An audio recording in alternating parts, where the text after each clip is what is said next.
All right, we are up and running. Welcome to the Total Fitness Bodybuilding Live video stream for Friday, November 21st.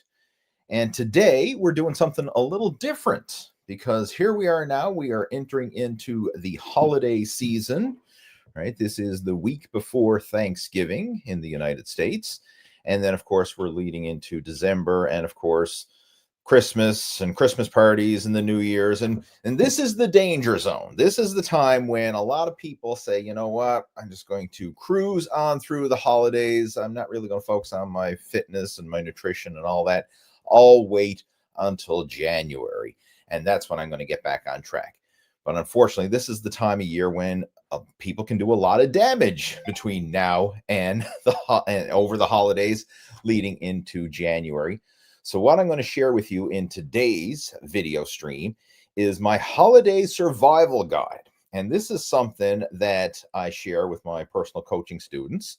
And it is a step-by-step strategy covering 5 specific strategies that you can implement now, starting right now, like immediately after this video stream is over. You can start implementing this, and that will help you to get through the holiday season leaner, feeling good, and without causing excess damage and sliding into no man's land and getting fatter over the holiday season. So in fact, you can actually use this to get leaner while still enjoying your favorite holiday meals and not having any restrictions. So I'm going to break down step by step exactly how you can do that and still move forwards with reaching your fitness and fat loss goals.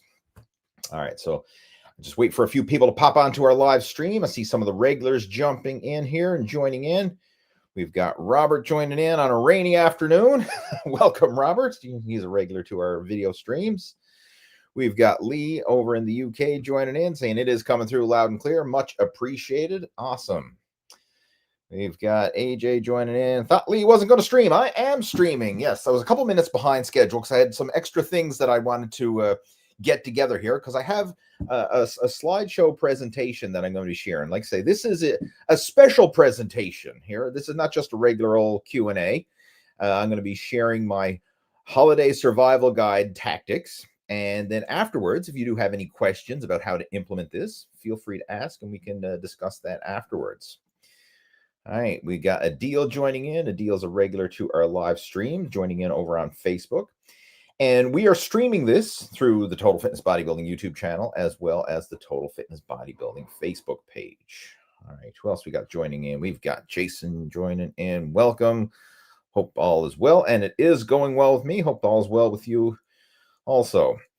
All right, so let me just get things underway here now. Again, as I mentioned, we're going to be doing things a little different. So if you do have questions, I mean, you can certainly still post those into the chat window there, and I will do the best I can to help you out. But today, I really want to focus on my holiday survival guide, if you will. And this is something that I think will be very helpful moving forward because I don't want you to fall into the trap of letting your fitness slide, neglecting it, and just getting fatter between now and the New Year's, and then having to start off 5 pounds or so heavier. It would be much better if you could at least bare minimum maintain and start off where you want to be in the new year, or even get a jump start and be about 5 pounds lighter between now and the new year. And that is very possible with this strategy that I'm going to be sharing with you. So again, just give me a second here, folks. I'm going to share my screen, get this up and running. Hopefully it comes through. All right. There we go. Let's see if I'm sharing that. Hopefully that is coming through. Awesome. So I'll see if I can make that a wee bit bigger there. Or that's probably better to do it that way. Let's go with that. And I'm going to make that slideshow a little bigger here now. Go into slideshow presentation mode. Hopefully. Okay, cool. So my top 5 holiday fat loss strategies. And just curious now, who here is in the United States watching in live? If you are, because obviously you have Thanksgiving coming up now next week, but I know we have an international audience, and for folks who are not in North America, Thanksgiving is not a holiday that you celebrate. But even if you're not celebrating Thanksgiving, you can still apply these strategies that I'm about to share. And if you're Canadian and you've already celebrated Thanksgiving back in October, same thing applies. I mean, you can utilize this. And the strategies I'm going to be sharing with you don't just apply to the Christmas holidays and the end of the year holidays, but this can apply to any type of holiday situation. And what I mean by that, anytime you're going out to family dinners, anytime you're going out to restaurants, if you're going on a vacation and you're kind of like out of your normal element when it comes to the food choices, you can apply these strategies that I'm going to be sharing here today.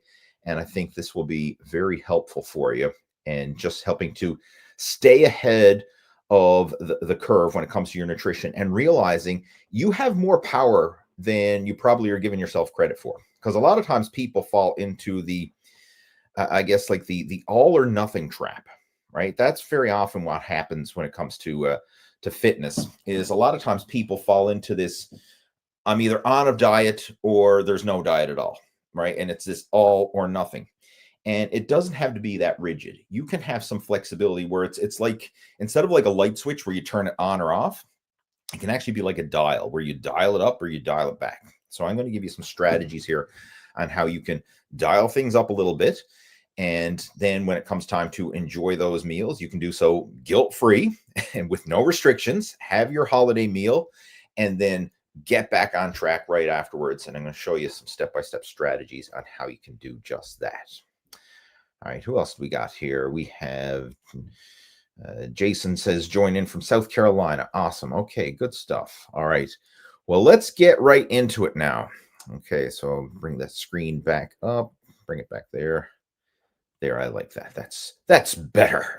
All right, so moving into the holidays this season, all right, as I mentioned, we are approaching the danger zone where most folks just give up and end up getting fatter between now and the new year.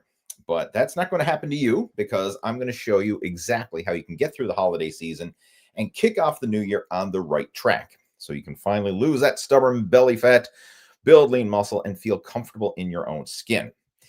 And this is the way a lot of people are approaching it. You've probably had these thoughts in your mind before, like, you know what, the holidays, I'll start my diet, in a month. I'll start my diet in the new year. And then when that time rolls around, you're not starting from where you are right now. You're starting a few pounds heavier, maybe a lot of pounds heavier, but you're not going to maintain. Like, that's one of the things I want to emphasize here is a lot of people think, oh, I'll just maintain my fitness over the holidays, right? Like, I'm not going to prioritize nutrition or training or whatever. I'll just kind of put it on pause and stay where I'm at. But when you put it on pause, you don't maintain. Right? You're either moving forward or you're falling behind. And I want you to operate from that mindset. I'm making progress or I'm falling behind. There's no middle ground. And very often when people try to achieve middle ground, they're actually slowly sliding backwards.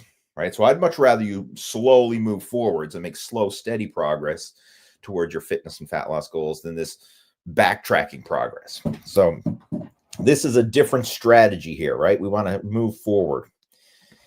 And here's my top 5 holiday fat loss strategies. I'm just going to overview them here now so you can get a big picture. And then we're going to break them all down in detail.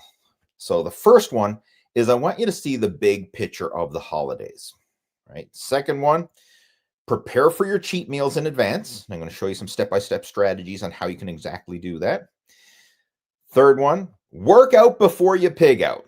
Right? If we're going to pig out, let's at least make those calories count. Like, let's have those calories go towards recovery and growth versus just being stored as excess body fat. Fourth tip, prioritizing the protein and the veggies. And this can be done in holiday meals as well as restaurants or family dinners, wherever you find yourself in. And then the fifth one, and probably this is the most important one of all, is whenever you fall off track, whenever you indulge, overdo it, which is normal. Everybody does it from time to time. I'm guilty. I do it too. I indulge. These strategies, I'm speaking from experience with these. Get back on track and start again for your very next meal. Don't let it slide.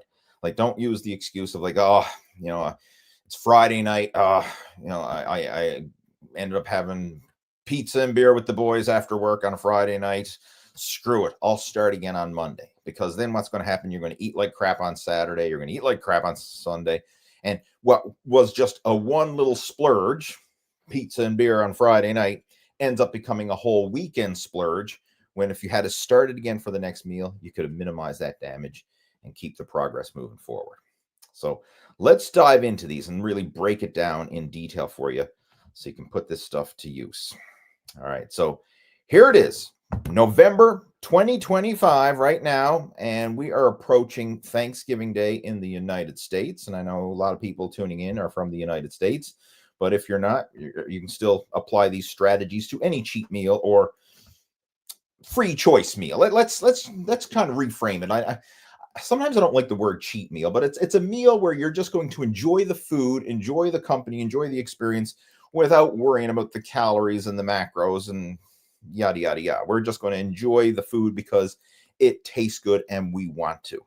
And this is important because food is not just fuel. Food is part of our culture. Food is something that you grew up with. It was part of your heritage, your culture, your family traditions. Like, it's not just protein, carbs, fat, calories, nutrition, calories in, calories out. I mean, yeah, that applies from a performance side of things, but there's a lot more to life than just building muscle, losing fat, and improving athletic performance, right? You have the pleasure and the social aspects of food, the culture aspects of it. And if you try to neglect that or ignore it, this is where a lot of people fail in their fitness goals, because then it's kind of like this compromise. It's an either or, all or nothing, where we want to find the balance of how we can bridge that. Right. So I want you to see the bigger picture of the holidays. And so in November, we have Thanksgiving Day. And then coming up in December, we have Christmas Day and New Year's Day. We have that, of course. But chances are you're probably going to have some Christmas parties along the way, whether that's Christmas parties with friends, Christmas parties at work, any hobbies or associations and things that you're a part of. So there's probably going to be a few Christmas parties thrown in there along with Christmas and New Year's, right? So when you look at it in December, we've got 1, 2, 3, 4, 5, times where we're going to get off track. In November, we got Thanksgiving Day. So that's a total of 6 cheat days. We'll call them cheat days. And there's currently 41 days left in 2025. So 6 times you're going to get off track out of 41. Like, that's not a lot. It's holidays. It's not holly months. All right. That's what I want to share here is look at the big picture, because a lot of people are not treating this as a holiday. They're going to treat it as a holly month or holly months leading up to this. And they're going to end up blowing the diet and making poor food choices all the time, when really you don't need to. You only need to indulge on those special occasions. And then for the remainder of the time, you can actually dial things in and actually make some really good progress, right? Like, so you can dial it up when you want to and dial it back when you want to.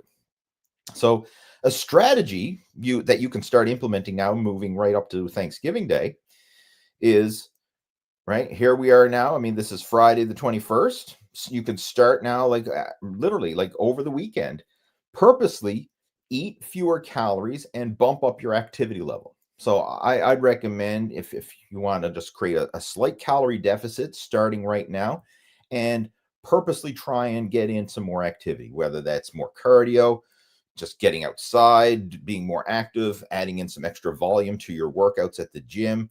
If you're involved with sports or athletics, I mean, try and pick it up there if you can. But basically, just create more of a calorie deficit in the days leading up to that holiday. So in this case, Thanksgiving Day.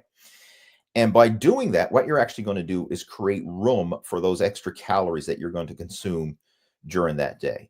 So just to kind of give you some real world numbers, like let's just say we created a 500 calorie a day deficit starting on Sunday, so Sunday, Monday, Tuesday, Wednesday, and then on Thanksgiving Day, you indulge, you go overboard, you stuff yourself, you have the full turkey dinner and the mashed potatoes and the gravy and then the pumpkin pie and the dessert or whatever, and you overdo it on Thanksgiving Day.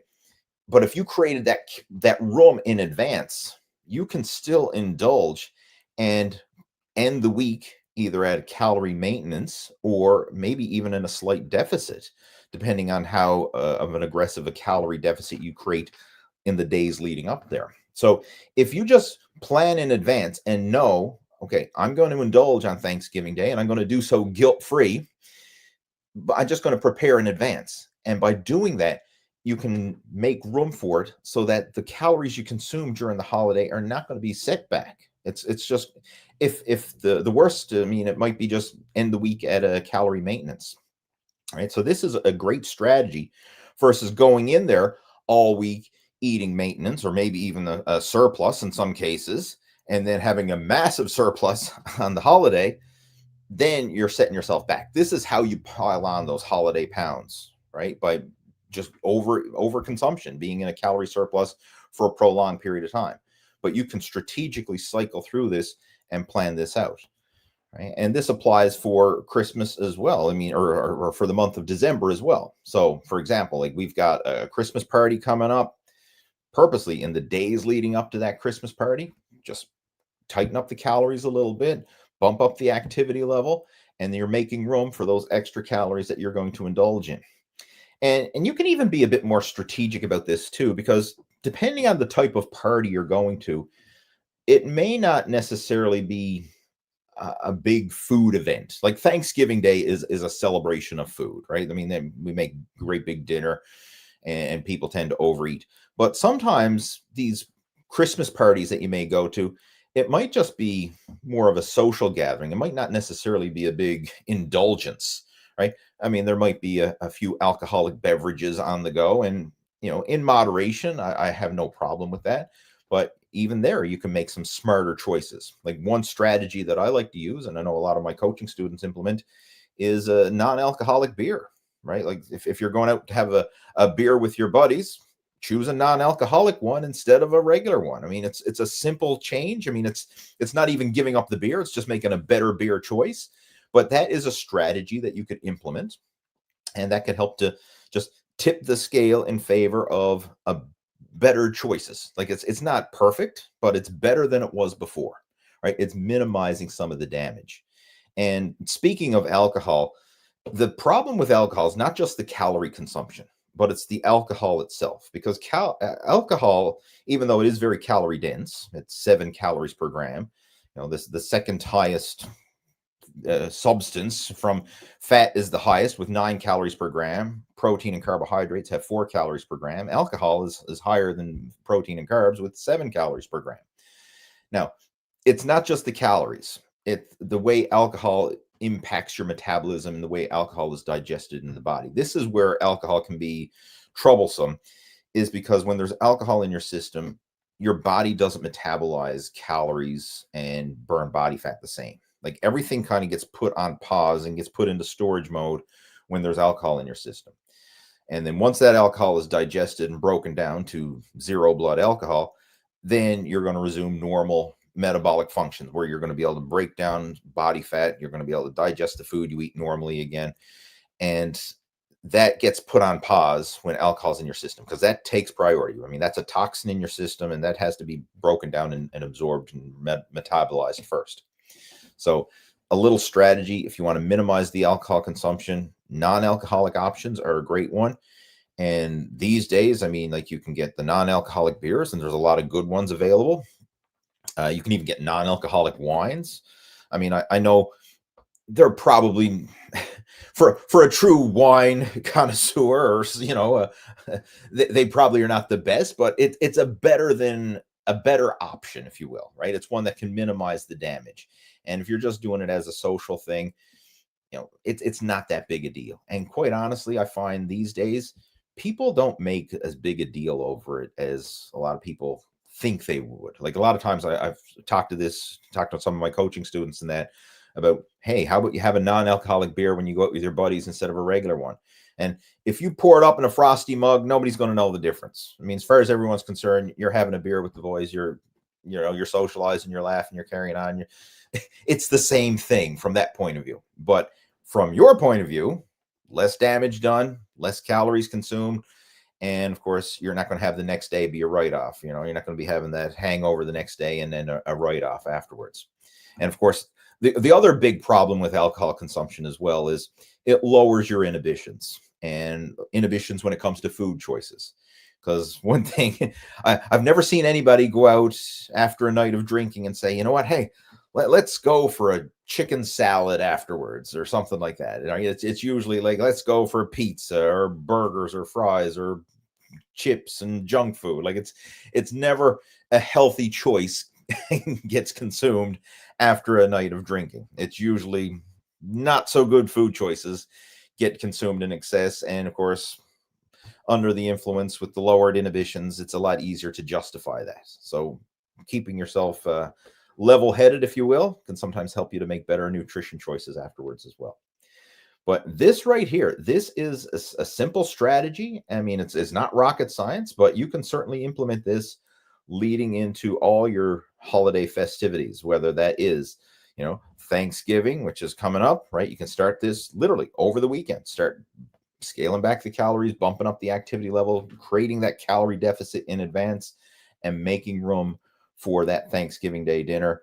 And then, of course, you can do the same thing for Christmas and New Year's. You can do that as well as any Christmas parties or social events that you have coming up. And this strategy right here will allow you to stay on top of it and at the very least get through the holiday season without gaining excess weight. And if you do it properly, you can actually end the season and the holiday season in a calorie deficit and come out ahead, right? Actually lose, 3 to 5 pounds is very possible. Like you could lose 3 to 5 pounds of body fat over the course of the holidays and before the new year if you implement this strategy and do so effectively. All right, so the next thing that I want to share here now is, thinking of the big picture, right? It's not one meal that's going to make or break it. It's the big picture. And as long as you end the week in a negative energy balance, you're going to be able to succeed at losing body fat. And a lot of times people think just day to day. They think like, okay, my calories for the day, I want to achieve a calorie deficit today. And sure, that makes a difference in that day, but we need to think of the bigger picture, like over the course of the week, and then ultimately over the course of the month, and then over the course of the year. So to put things in perspective, if you are heavier now than you were this time last year, you ended the year with a positive energy balance, right? A calorie surplus over the course of the year. And vice versa, if you're lighter right now than you were this time last year, then you ended the year in a negative energy balance or a calorie deficit. And it's not just the individual days or the individual weeks or whatever. Like you got to think bigger, think long term. And regardless of how many diets you've been on, how many cuts you've done or whatever, look at the long term results. And this is why I'm not a big fan of these extreme hardcore cutting diets. I mean, even though they work really well in the short term, like let's just say, oh, okay, I'm going to go intermittent fasting. I'm going to eat one meal a day. I'm going to go zero carb. I'm going to do like a ketogenic intermittent fasting, drastic starvation cutting diet. Yes, it will work. Absolutely. You will lose weight, no doubt about it. As long as you're in a deficit, you're going to lose weight. But how do you feel when you slash the calories that low, or you're eating that infrequently and you're not actually nourishing the body? You're just depriving the body. I mean, eventually what happens is the cravings build, right? The cravings and the deprivation and everything else starts to build and build. And then you're just relying on willpower to hold it all together. But what usually happens is in a moment of weakness, right? When you're under stress or something happens or the opportunity presents itself, you're going to cave in and give into those cravings, give into those temptations, and then you're going to binge. You're going to blow your diet. And then once you blow your diet, especially if you've been in an aggressive calorie deficit, you usually rebound, right? A lot of it's going to be from water weight, but some of it's going to be from body fat as well. But you experience this big rebound. And then the scale goes up and you're like, oh, I knew I couldn't do this. And you start to beat yourself up internally. And then when you start to beat yourself up over trying and failing, what do you usually do then in the short term? You go and you eat some more because you want some comfort food to feel good in the moment. And the next thing you know, you're back to square one, weight regain, like you went through that yo-yo diet rebound. you're back to square one, fatter than ever, frustrated, and you could stay stuck in that rut until you finally muster up enough motivation to get back on track and then start another diet. So it's this vicious cycle. And I mean, everybody who's ever struggled with their weight has probably gone through a variation of this, or you at least know somebody who has. I mean, I used to do it myself. I mean, especially back when I was competing in bodybuilding, I did it on purpose. Like every time I get ready for a bodybuilding show, I would go through that extreme, cutting diet. And yes, it would work. And I could put on the blinders and muster up a lot of motivation and willpower for the short term. But I never had a plan to sustain it long term. And then, of course, as soon as the contest was over, we'd go out to the after party, which is usually at a restaurant or a pizza place. And then that was like opening up the floodgates. And the crazy thing is, months of hardcore dieting to get in shape, only a few weeks of falling off track to gain it all back again. Then I'd be back to square one, fatter than ever, and then feeling guilty and then trying to justify, well, I'm bulking up now because it's the off season, right? I try to justify gaining weight after a bodybuilding show because it would rebound back on so rapidly. But by having some strategies in place where you can dial it up or dial it back as needed, you can stay on track over the long term without going to the extremes. Right. So, I mean, once you get this, and I mean, like, get it internally, not just know it intellectually, but once you actually start implementing this for yourself and then seeing the results happen within your body, you'll be able to go from anxiety and frustration to predictable and consistent results every single week, regardless of whatever you got going on. Like if it's a holiday or a Christmas party or a family dinner, or you're going out to a restaurant, you'll be able to tackle those situations because you'll have a strategy and a game plan to lead you through that. Right. So, I mean, this is something that I utilize myself and I share it with my personal coaching students. And it is a solid strategy that really does work. All right. So just a second. Now I'm going to just stop the screen share there for a second, or just give me a second, guys, where I'm doing this in real time here now. There we go. All right, there. So I'm just curious, does anyone have any questions related about that so far, like about how to implement that? If you do, feel free to type those into the chat window there. And while you're doing that, I can go on and cover some of the other strategies that we have here within this whole program as well. I wanted to break it down, the top 5. So the big one, right, we kind of covered a couple of them right there with that, the big one there, seeing the big picture of the holidays, right? So, I mean, like, again, it's holidays. It's not a holly month. And preparing for those cheat meals in advance. That's the strategy number 2 right there. Just purposely, you're going to have a cheat meal, or you're going to have a celebration coming up at the end of the week. Purposely, in the days leading up to it, just create a calorie deficit so that you can make room for those extra calories. And then you can enjoy it guilt-free without feeling like you're that guy on a diet. Like, nobody wants to show up to Thanksgiving Day dinner and say, well, I'm on a diet. And then everybody like, oh, come on, don't be such a stick in the mud. You got to live a little right here. Have some of this, have some mashed potatoes and gravy, and have some pumpkin pie. And don't be a wuss or whatever. And you have all that pressure. But if you go in there and just enjoy the meal with family and friends and don't make a big deal of it, nobody's going to pressure you. Nobody's going to pressure you to overeat. And it actually makes it a lot easier when you kind of go in there under the radar, not telling anybody that, hey, I'm trying to lose weight here, or I'm trying to get in shape. You just go in and enjoy that meal. But then as soon as that meal is done, you start again for your very next meal, right? Again, that's the key here. You prepare in advance and then you start again for the next one. The next strategy that I wanted to discuss there, this one right here, number 3, work out before you pig out. And this is kind of like a little advanced hack that you can do to tip the scale in favor of utilizing those calories for muscle growth versus having them just be stored as excess body fat. So again, using the example, we have our Thanksgiving Day meal coming up. If possible, on Thanksgiving Day, before you go out for dinner, try to get in a good workout, right? And ideally, if you really want to maximize that workout, get in a workout where you're going to prioritize your weaker body parts, So for example, like let's just say, your back is a weak body part for you. Try to go in and have a really good back workout that day. And then, but when you do overindulge and have that excess calories, excess glycogen and nutrients flooding the system, at least those extra calories are going to be utilized for recovery and growth of the muscles that you just trained, ideally the day before or the day of that big meal. So this is something that I love to implement. Like if I know I'm going out to a restaurant or I know I'm going to have a family dinner, I try to get in a workout that morning or that day before going out to that meal. And I find that one, that's going to also help to create more of a calorie deficit to allow room for those extra calories. But when you've trained, your body is more receptive to utilize those calories for recovery and growth because your glycogen stores are depleted, your muscles have been broken down.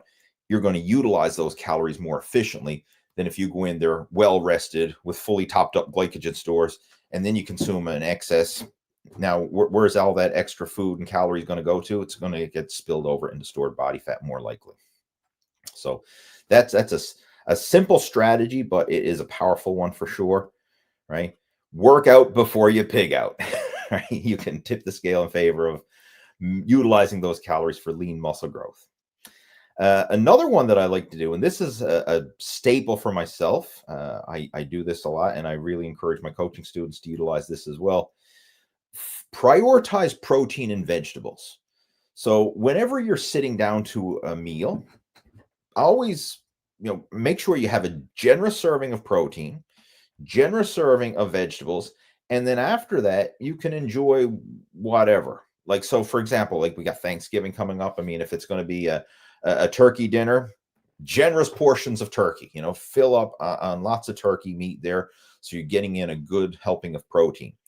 Protein is good because one, it's the raw material your body needs for building and repairing muscle tissue, but it's also very filling and satiating. When you eat a lot of protein, it curbs your appetite, right? It fills you up and you'll stay fuller for longer. Whereas when you're eating carbohydrates, especially processed carbohydrates and processed food in general, it doesn't have the same satiation effect for the volume of calories you're consuming. So I'll give you an example. Like if you're eating a bag of potato chips, like you could probably eat the full bag of potato chips, even a big bag, like the big bags you get at the grocery store and stuff. You could probably sit down, watching a movie or something like that and start picking at those chips, and the next thing you know, you're scraping the bottom of the bag. Whereas let's just say you had a full Tupperware tray of grilled chicken breasts. Like, are you just going to mindlessly start eating chicken breasts and like next thing you know, like, oh my God, I just ate 6 chicken breasts. What happened? I couldn't control myself. I went on a chicken breast binge.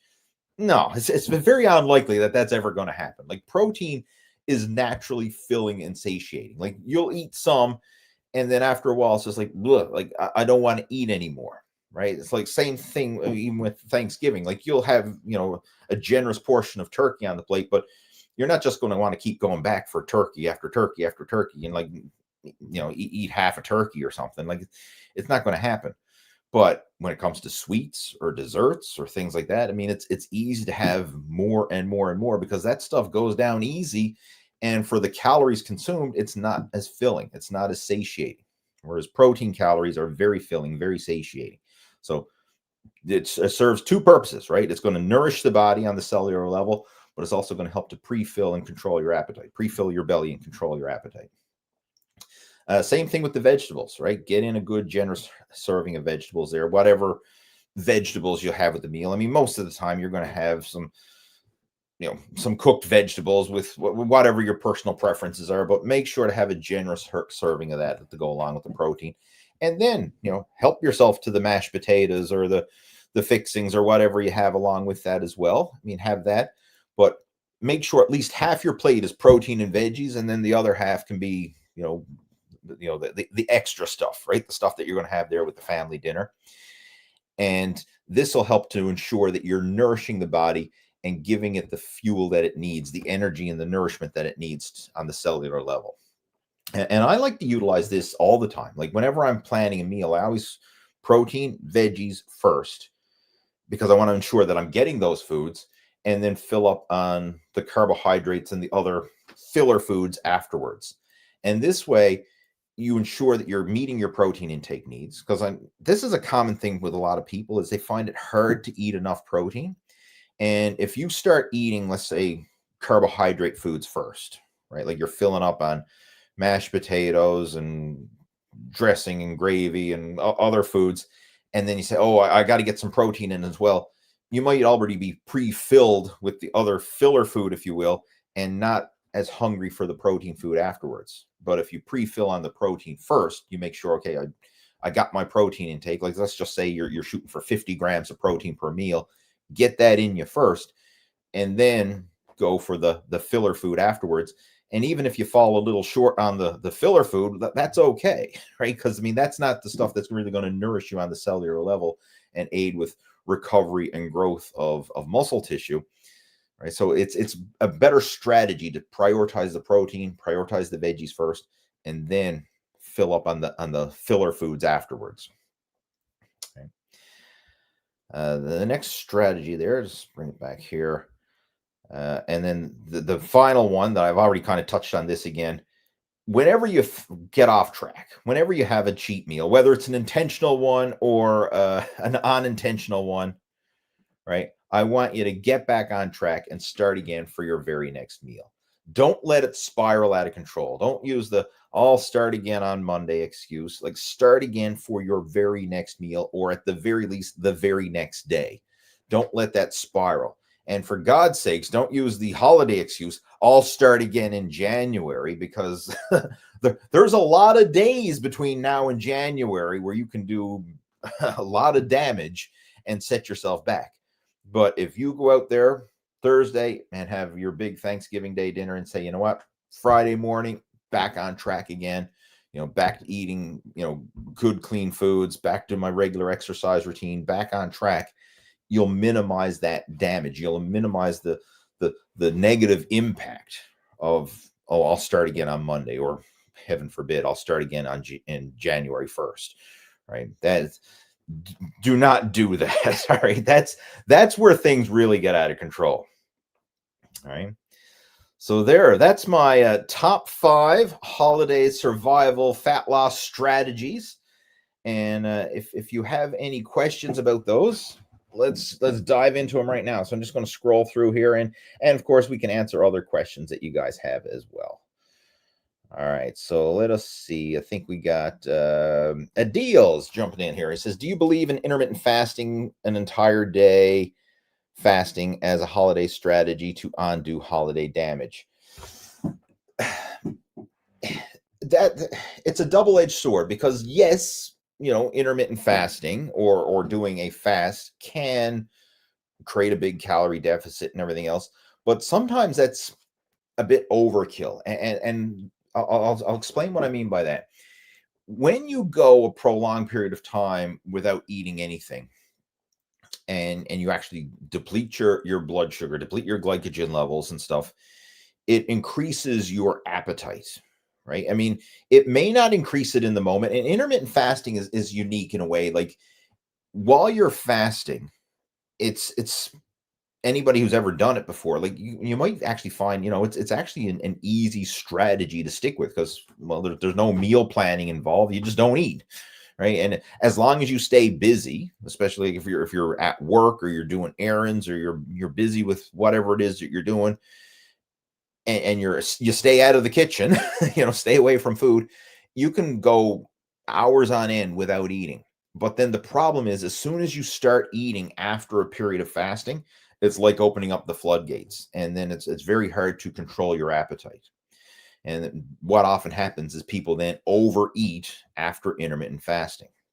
And this is exactly what happened to me when I implemented intermittent fasting. Now, initially, it did work. All right. So, I mean, if you know someone, or you followed intermittent fasting, or maybe you're currently following it right now, and you say, well, hey, I actually lost some weight doing it. Yeah, it can work initially, right? Like, everything works, but nothing is necessarily going to work forever, right? You got to find that everything kind of goes full circle, if you will. And intermittent fasting went full circle for me, whereas initially, just simply eating fewer meals or having a feeding window, allowed me to create a calorie deficit. But what I found is once my body adapted to that, then what I would eat during my so-called feeding window would gradually expand and expand and expand. So I ended up cramming in, a full day's worth of calories into my so-called feeding window. Or if I did a prolonged fast, like say a day or more, or I've even done prolonged fast where it extended into several days. The longest fast that I ever did was a 4-day fast.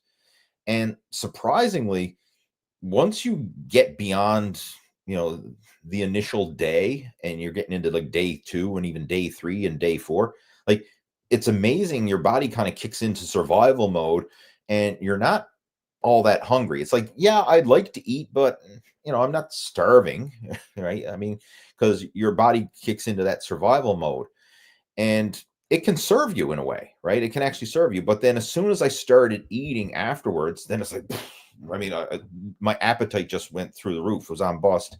And whatever weight I lost during that prolonged fast, I quickly regained it back and even gained a couple pounds more in terms of rebound weight gain afterwards. So I'm not a big fan of that. I would much rather see somebody eat a clean, structured diet, like prioritize the protein, prioritize the vegetables, eating a clean diet like that with a slight calorie deficit versus just cutting food off entirely, right? And another thing we got to factor in too, especially if your goal is muscle building, athletic performance, you're not building muscle when you're fasting, right? Like when you're fasting, you're not only breaking down body fat, but you're breaking down lean muscle tissue as well. Like your body goes into a catabolic state because there's nothing there to preserve the lean muscle tissue. So, yes, it works from an extreme weight loss point of view. I mean, there is a time and a place for it and stuff like that. I'm not saying that it's, it doesn't have a point or a purpose, but for most people, especially if your goal is building muscle and losing fat and improving your strength and athletic performance, I'm not a big fan of intermittent fasting personally. So would I utilize it? No, I wouldn't. I would focus on protein, veggies, like I guess like the old school bodybuilding diet type of plan, like that type of approach works really well. And there's a reason why bodybuilders used to follow like the small frequent meals throughout the day, prioritizing the protein. I mean, it really does work. And I've seen this over and over again with coaching students of mine. Like a lot of guys have followed intermittent fasting. Yeah, they'd lose weight, but they wouldn't get that lean muscular physique that they want. But then when we incorporate consistent feedings, protein every few hours, eating a well-balanced diet, eating to nourish their body on the cellular level, not just simply trying to starve it, they would actually make better gains. One guy that I want to, I'm just going to share this, right, to really drive this point home, because this is a big topic. One of my coaching students, Mike Brown. Let's see where this is. Just give me a second, guys. I want to just bring this up because it's going to take me a minute to dig it up here, but it's a good one to really drive this point home. All right, here it is. This is what I wanted to share. Where's my screen share button again? My brain goes faster than my fingers type. All right, this right here. Share that screen and make that a wee bit bigger. All right. Cool. So I wanted to share this transformation of one of my coaching students, Mike Brown. This is his muscle after 40 transformation over the past, 4 years is in this picture, but he's still going through the program now. I mean, into 2025. But from 2020 to 2021, Mike followed an intermittent fasting diet. So he went low carb, intermittent fasting, and he lost a lot of body fat. So, I mean, from a weight loss point of view, success. Absolutely. Lost weight. But he wasn't happy with how his physique looked. He didn't feel strong, didn't have that muscular build that he was after. And that's when he decided to reach out to me and come on board with the whole Muscle After 40 Blueprint program. So in 2021 to 2022, that's when we started focusing on, all right, first thing I want you to do, Mike, is we're going to stop fasting and we're going to start implementing 3 meals a day, right? Like 3 well-balanced meals a day. And we're going to start having equal ratios of protein, carbs, and fat. So not just a low carb intermittent fasting diet, but we're going to have 3 meals, protein, carbs, and fat with each meal. And over that year, like, he really filled out his frame. So from 21 to 22, filled out his frame. In 23, he said, let's amp it up. So we actually added in more meals. So he went from, I believe it was 4 meals a day is what we started with in 2022. That's what it was. It was breakfast, lunch, dinner, and then an evening snack before bed. So then in 23, we actually added in a 5th meal, and he filled out his frame even more, right? So, I mean, he was able to make even better muscle gains while still keeping his body fat low. And then we kept doing that on through to 2024. And you can just see the evolution. Like, he was actually nourishing his body, fueling lean muscle growth while still keeping his body fat low. And this is what we refer to as a lean gain body recomposition. And this is the goal of the Muscle After 40 program, is to help people to not only lose the fat, but build lean muscle and enjoy the process without feeling like they're on a diet or feeling like they're starving themselves or drastically cutting calories. And the cool thing is Mike was able to get visible abdominal definition and maintain it. And he didn't feel hungry because he was eating 5 meals a day. I think, like, in that picture there in 2024, like, his average daily calorie intake was somewhere around 2,800 a day. And Mike's, it was only about like 160 pounds. Like, he's not a big guy, right? Like, he's 5'6", 160 pounds, but very lean and muscular and has that athletic look to his physique. But I mean, from a calorie point of view, like, that's actually quite high. Like, I know a lot of people, like, they're, I got to diet on like 1,000 calories a day or something like that. Mike was averaging like 2,800 calories a day, building muscle and losing body fat at the same time. And he achieved those results once he stopped intermittent fasting. So again, that's why I wanted to really break that down, because it does work from a weight loss point of view. Yeah, I mean, but is it a long-term strategy? Probably not, depending on your goals. Okay, another question. There's Adil's got another one there. What's a good strategy to use when going to an all-inclusive vacation with unlimited buffet and alcohol? You are going to have to exert some personal power and a bit of restraint there. One that I mentioned already was the, if from the alcohol point of view, if you can go with some non-alcoholic drink options, that would certainly help, or at least minimize those alcoholic drinks. Another one, save them for later in the day, right? If you're going to drink alcohol, I would much rather you save it for later in the day. And even if you're going to have a cheat meal, save it for later in the day. And the reason why I recommend having it later in the day versus earlier in the day is because you can still stay on track throughout the day without writing off the entire day.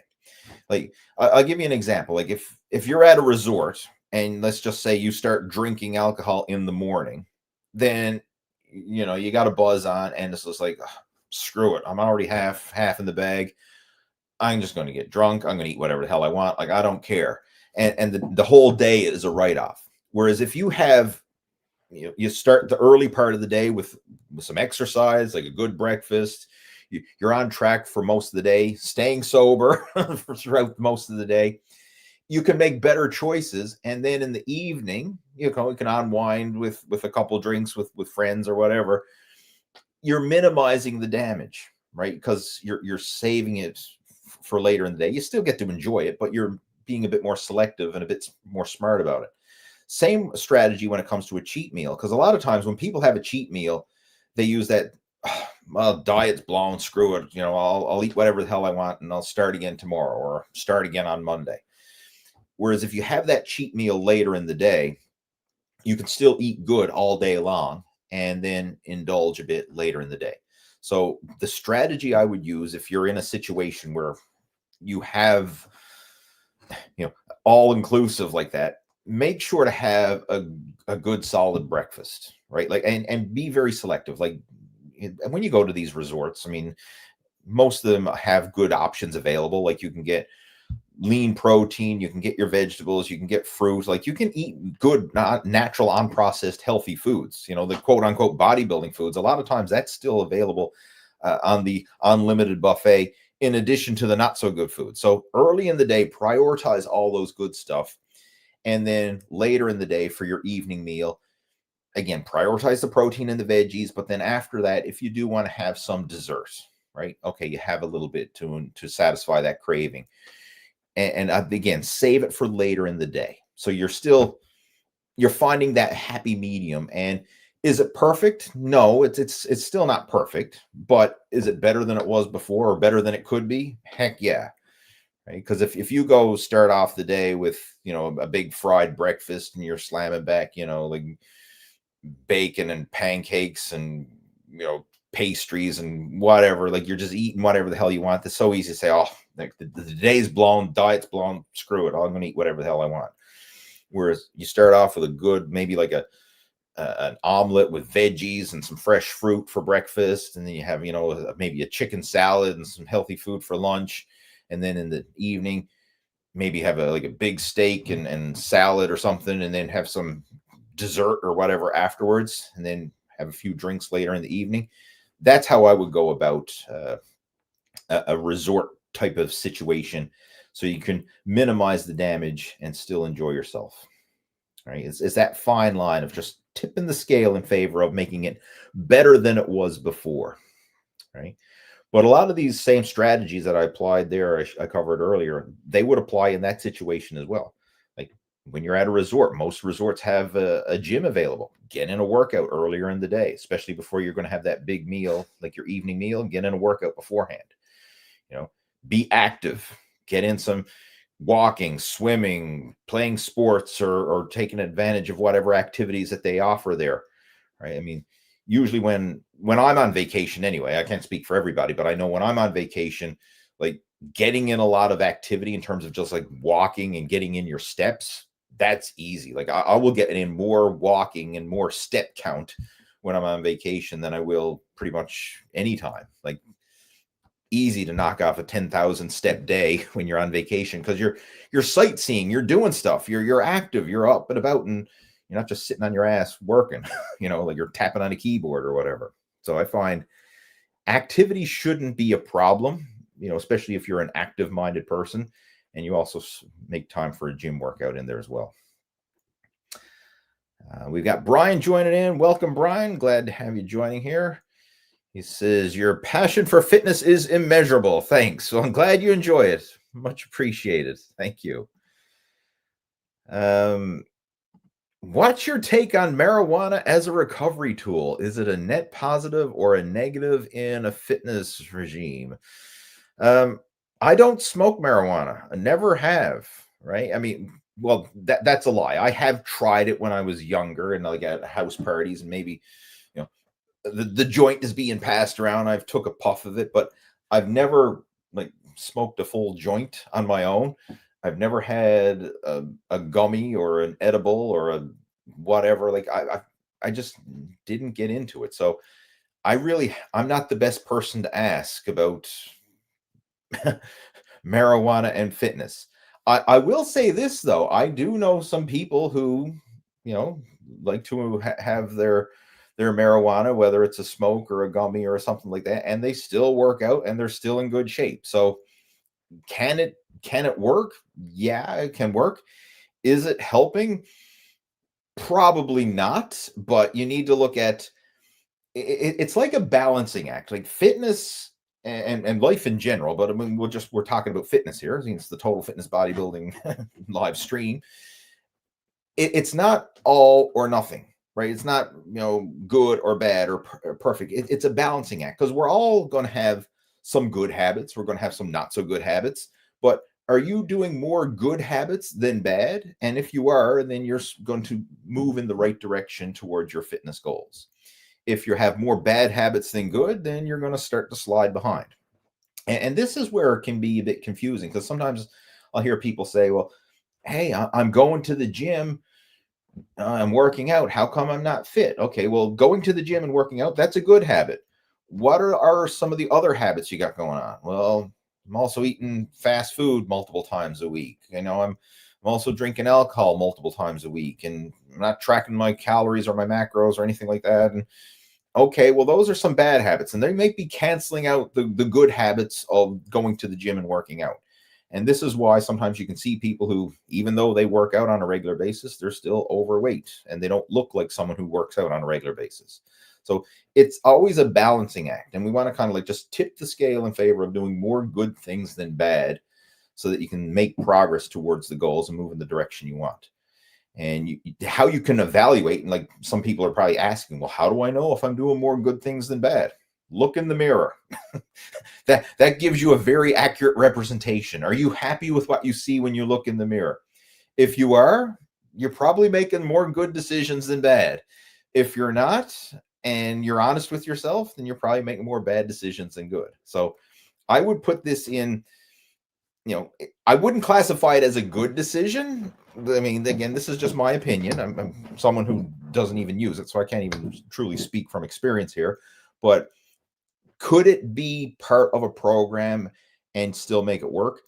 Yes, as long as you have more good decisions than bad to overcompensate for that, if you know what I mean. So again, like I know some people who do smoke, like, and it's pretty obvious, like at the gym that I train at, like every now and then someone will come in and like, whew, yeah, okay. Right? They're walking 2 inches off the ground, right? And you can smell the weed off them when they walk into the gym. I'm like, okay, but they're still in great shape. They're making it work, right? So, right. I mean, it's yeah. I'll just say that. I'll leave it at that, right? I mean, it could work, but it depends on all the other variables, not just that alone, right? Because I mean, you could find someone who's probably smokes weed is in terrible shape and someone else who smokes weed and they're in great shape, right? I mean, it's not just the weed, it's all the other things they're doing along with it. Tim saying, all great points. Good stuff. Glad you found it helpful, right? And we're getting Eric's giving us some muscle up arms. Good stuff. All right. Sup, Lee? You're doing great. Glad you're here.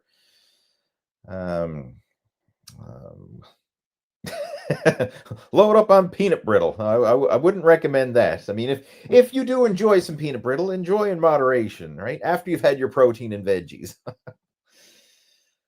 Let's see. How old were you when you felt at your absolute prime? Just wondering. That's an interesting question, and it depends on what version of prime we're looking at. Because from bodybuilding, my prime was in the late 2000s. So in 2007, I won the overall title at our provincial championships. And in 2010, I went and competed at the Atlantic Canadian Championships, and it's kind of a toss-up. I was a little bigger and fuller when I won the provincials, but I was at my absolute most shredded, dialed-in conditioning when I did the Atlantics. Probably almost over-dieted a little bit for that show, but it's a little toss-up. But from a bodybuilding point of view, when I was at my absolute prime would be in the late 2000s, like 2007, 2010, that range. From a strength point of view, my strongest, where I hit my personal best lifts, were in 2005. That's when I was at my strongest. I was training for powerlifting back then. And my personal best lifts at the time was a 440-pound bench press. Or no, it was 445. It was 445-pound bench press. And my squat and deadlift were over 500. I think it was like 530 for squat and deadlift. So that was my personal best in terms of strength. But the reason why I'm sharing this is because I've kind of switched gears in recent years and have prioritized more endurance training. And in recent years, I've gotten involved with cycling and I compete in cycling races. So from a cardiovascular point of view and just, I guess, work capacity point of view, right now in my late 40s is when I'm in my best shape in terms of stamina and endurance. Like I've never had stamina endurance like I do right now. And that feels really cool. Now, my size and strength isn't the same as it was when I was younger, but overall, I actually feel better. So to me, like this is the new prime. Now, no, I'm not as big and I'm not as strong, meaning like I'm bench press, squat, and deadlift strong, but strength and stamina and endurance strong. Like I feel absolutely great at this stage of the game. So it's just different elements of fitness, and I enjoy that. I mean, I like how I went, trained for powerlifting, and experienced that. Did bodybuilding, experienced that, and now I'm focusing on the endurance side of things and experiencing, some success and results with that. So it's, I guess it's personal preference what you want to consider, because some people, if you talk to the gym bros, like, oh, cardio sucks, right? I don't need to do cardio, right? I'll just lift weights faster. That's my cardio, right? And then vice versa, you get around endurance athletes are like, oh, I don't want to be lifting weights. I don't want to be some slow muscle bound meathead bodybuilder. Oh, right? Just endurance training. That's where it's at. And then everything in between. And then you get CrossFit, and they're a mismatch of everything. But I just wanted to share that, because I mean I've had different phases where I've experienced peaks in various levels of fitness, right? And at the stage that I'm at right now, I feel really good and I'm enjoying it. I mean, not that I regret the powerlifting or the bodybuilding. I mean, I certainly enjoyed that while I was doing it, but I enjoy this next transition that I'm in. Now, with that being said, it doesn't mean that I'm not working out. I mean, I still go to the gym and strength train, but I'm not training as a bodybuilder, or I'm not training as a powerlifter. And I'm training more for, I guess, general health and fitness, and to maintain my strength and fitness while prioritizing my stamina and my endurance, because that's something that I really enjoy at this stage. Like, prime example, this morning I got up early, got up before the sun came out, hit the road, and I did a 65-kilometer bike ride this morning. I mean, I loved it. I mean, it was absolutely beautiful morning. I mean, a crisp fall morning. Had an absolute great time. So to me, getting outside for a big adventure like that's actually more fun than lifting weights in the gym, right? But interesting question for sure, right? And again, it's not a cut and dried answer, because it varies. Yeah. Another question here: do you eat sardines? They're good with sriracha. It's not a staple, but I will eat sardines. I mean, again, it's a source of protein. It's a source of healthy fats, right? I mean, I will eat fish in general, like salmon, mackerel. Those are some good fatty fish to get your protein and your healthy fats, your omega-3s. Sardines, I will eat them occasionally, but it's not a staple. Not that I really have anything against it, but my wife and son don't appreciate the smell of sardines. they have a unique odor, right? When you're eating a can of sardines, like my wife, she'll come in the kitchen. Oh, geez, Lee's eating sardines again, right? Just get that fishy smell. So, if I lived alone, I'd probably eat more sardines, but I tend to. I'm shunned against eating them because of the the fishy odor, if you will. But yeah, if you enjoy it, I mean, there's nothing wrong with it. I mean, the only thing I would caution you on is they are high in fat. But now, granted, it is a good fat. Ideally, if you are getting them, either get like fresh sardines, or if you're getting the canned ones, try and not get the ones that are packed in oil. Get the ones that are packed in water instead, right? Because that's just cutting back on the garbage fat, if you will, right? And just take the natural fat from the fish itself. Right. That applies with any canned fish, like canned tuna or canned salmon or canned whatever. Get the ones that are packed in water versus the ones that are packed in oil, because the ones that are packed in oil, you're just getting extra fat that you don't need, right? Especially if it's vegetable oil and stuff like that. Just get the ones that are packed in water, and then you're still getting the omega-3 fats from the fish itself. We've got Art joining in. Welcome, Art. Glad to have you joining us. Let's see what else we got there. Finally got the chat box to load up for me. Hi, all. Welcome, Jeff. Glad to have you joining in. Jeffrey. Yeah, Jeffrey Austin there.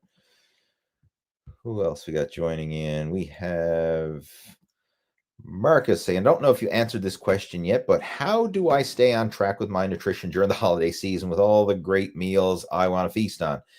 If you're just joining in right now, go back and check out the replay, because that was the first half of this whole video chat was covering that holiday strategy. So if you're joining in now and you didn't get to it, go back and watch the replay. Jason is joining in. What's your take on volume versus intensity as a primary driver of hypertrophy, and how do you personally balance the two across the training block? All right, take on volume versus intensity. Okay, from a hypertrophy point of view, hypertrophy is this middle ground, if you will. And what I mean by middle ground is there's a lot of ways to achieve hypertrophy. Like when you're training for strength, or you're training for conditioning, or you're training for endurance or whatever, like there's specific protocols that people tend to follow, whereas hypertrophy is a bit of a gray area, and you can achieve hypertrophy as a side effect of other forms of training. For example, like if you look at a strength athlete, a power lifter, an Olympic weightlifter, or someone like that, even though they're not training for hypertrophy per se, most of them are still very muscular as a side effect of their strength training. And then sometimes you can go to the other extreme and look at athletes who train for conditioning and muscular endurance type of training, a wrestler, a boxer, MMA fighter.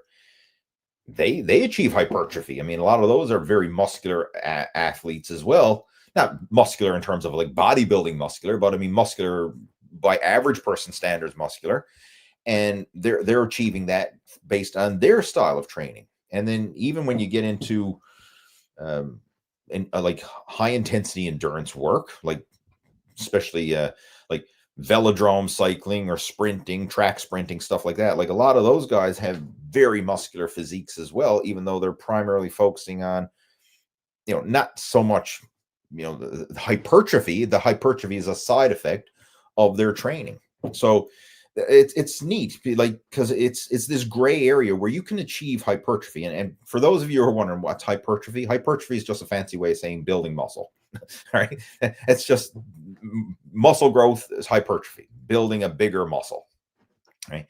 So that can be a side effect of different forms of training. And very often, in order to maximize it, you can actually cycle through those different styles of training. So I'll give you an example. Like maybe you'll start off with like a typical bodybuilding style program, like sets of 10 repetitions, kind of in that sweet spot middle range. And you might make great progress with that. And then as you become more advanced, maybe you want to push it and train a bit heavier and focus on maximizing your strength gains, focusing more on strength training. But as a side effect of building more strength, you also build more muscle. And then maybe you want to switch gears later on and get involved with more conditioning style training, whether it's for athletics or sports performance or just to change up your workouts. And in the change, you can actually stimulate more hypertrophy as a side effect of that. And this is something that I used to do a lot with my workouts, is I would cycle through different styles of training. So for example, like when I was doing bodybuilding and powerlifting, my off-season bodybuilding would be in-season powerlifting, and vice versa. My off-season powerlifting would be in-season bodybuilding. So I would alternate them back and forth. And I found that not only helped me get stronger, but it also helped me to get bigger and more muscular as well. So it was a cool combination. And like pre-contest, I would probably do more volume style training and not the heavy power work. And then off season, I would scale back the volume, up the intensity, and focus more on specific strength training work. And both can be very complementary to one another, right? What you'll very often find is every program you follow will go through a phase or three specific phases. Like once you start a new program, whatever that happens to be, your body has to adapt to that program, right? You're doing something unique. It's unique muscle stimulation. In response to that, your body has to go through the adaptation phase. As it's adapting, you're going to grow. You're going to see results. You're going to get stronger. You're going to get bigger. You're going to see some results from your efforts.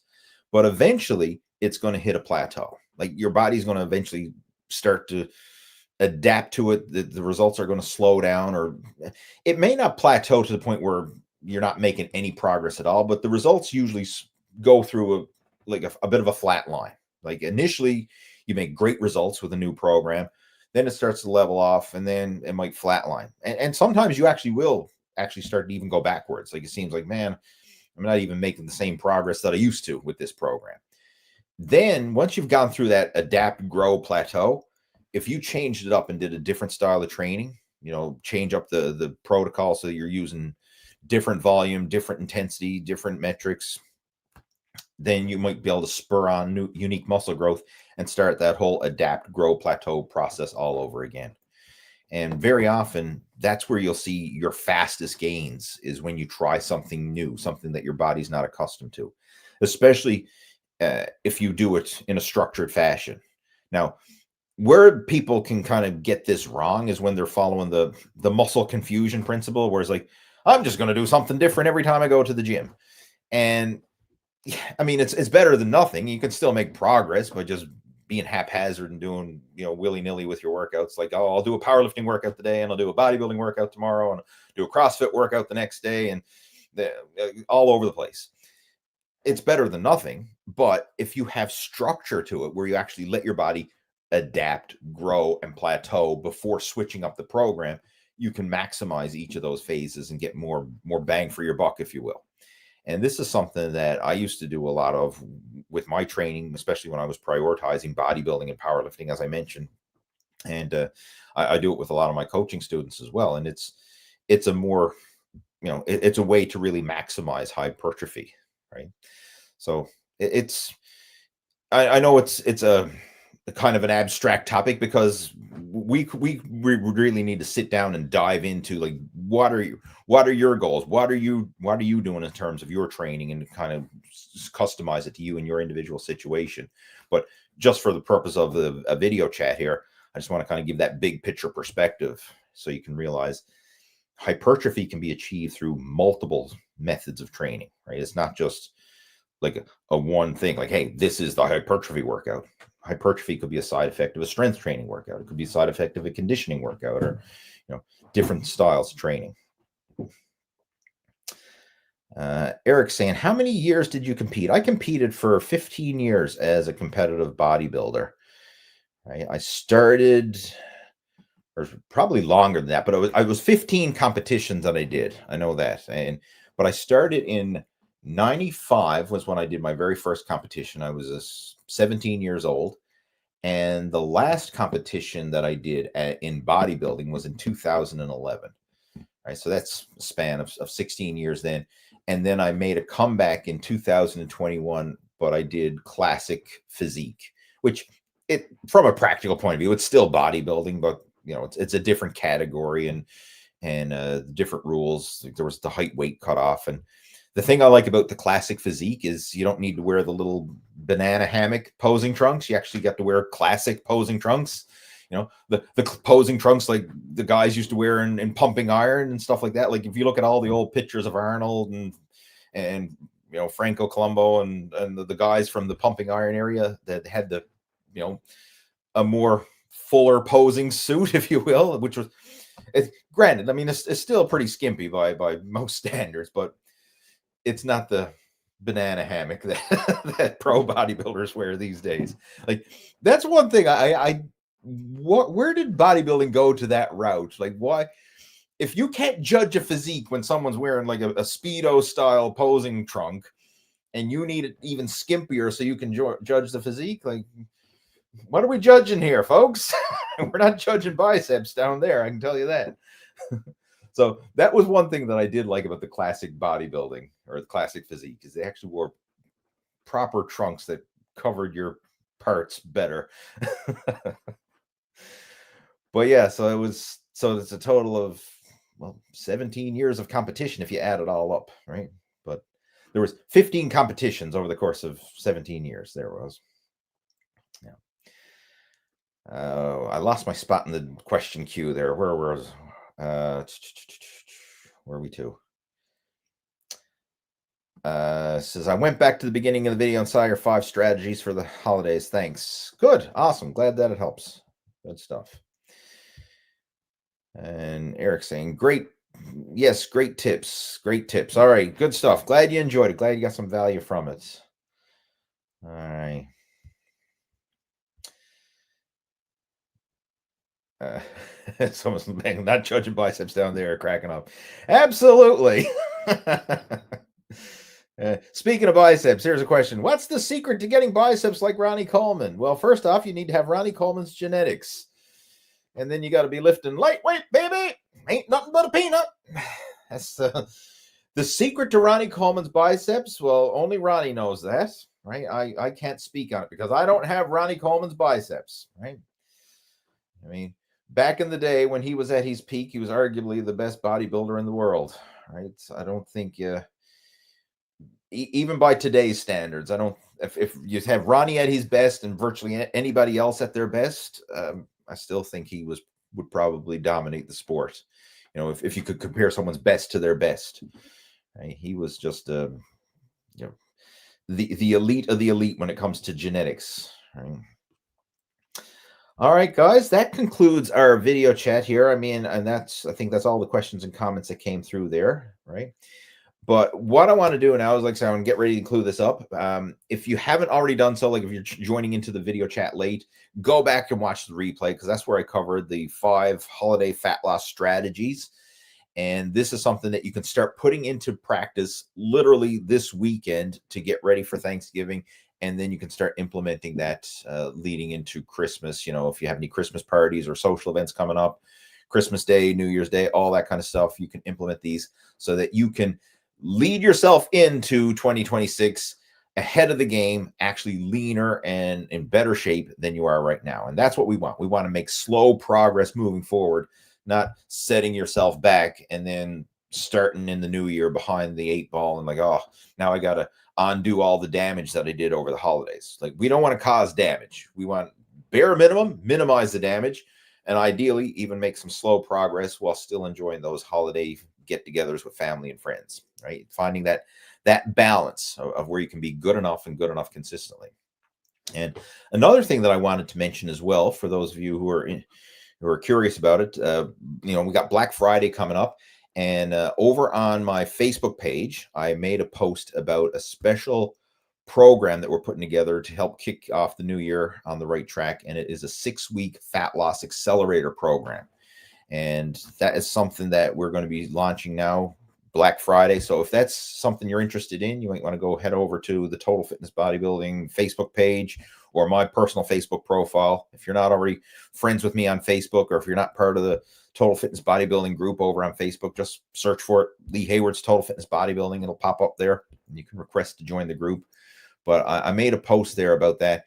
And this is like an abbreviated version of our VIP Muscle After 40 coaching program, but it's like a 6-week sprint, and it's really going to prioritize fat loss acceleration now in the new year. So we're going to just jump right into that, and it's kind of like just lay a foundation to get you started on the right track. So it's a shorter mini version. And of course, if you're interested in checking that out and want more details about it, just head over to the Facebook page, and I have a post there, and that's where I'm going to be, you know, that's where you can reach out to me if you're interested in contacting me about that. And we can get you set up through the 6-week fat loss accelerator program. And that will be kicking off the first week in January. All right. So with that being said, I'm going to clue it up. Thanks again for joining in. Hopefully you got some value from today's video presentation. I mean, I know it was a Q&A, but it was mostly sharing those holiday fat loss strategies. And let me know down in the comments below if you're going to implement this strategy for yourself over the holidays. And if so, again, share it down in the comments below. And if you are, or if you are going to implement it, what's your biggest concern with that strategy? Like, what's some of the biggest concerns, or what do you think is going to be the biggest challenges or obstacles you're going to face? Again, share that down in the comments below. Whether you're watching this live or you're catching the replay, just post it down there in the comment section, and I'd be interested to know. And if you post down there, I'll be able to help you along the way during the holiday season, so we can keep that conversation going down there. All right, guys, have yourself a great one, and I look forward to talking to you next week, next Friday, same time, same place. We'll be going live at 5. Have yourself a good one. Talk to you then. Take care. Over and out.